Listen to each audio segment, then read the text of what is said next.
Мен осы ауылдың тұрғынымын, Рысбекұлы Мұрал. Жаңағы бәріміздің мақсатымыз біреу, осы Панфилов атындағы орта мектептің білікті басшысы жаңағы Нұрқасым Нұркенже.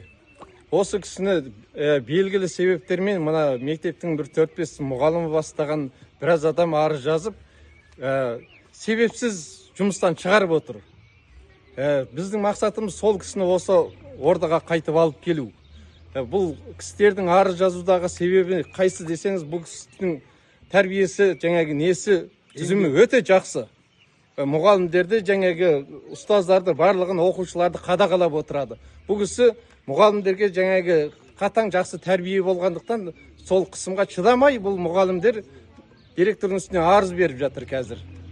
Оның үстіне жаңағы аудандық білім бөлімінің басшылары келіп, бізде ата-аналармен санаспай, ешкімнен сұрамай, ол кісіні жұмыстан босатып жатыр. Біз мына 2024 оқу жылынан бастап Нұркенже Нұрқасымұлымен жұмыс істеп келе жатырмыз.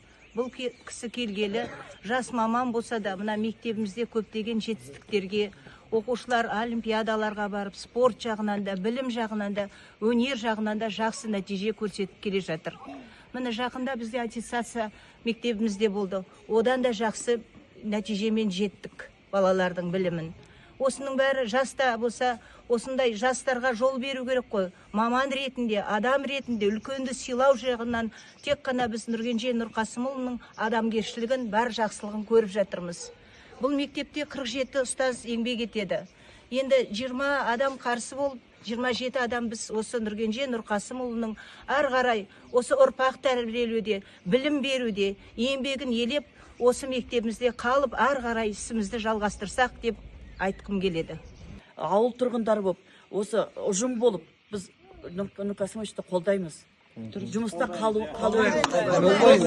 қалдырмызшы, осыны қолдаймыз. Жұмыста қалдырыңыз.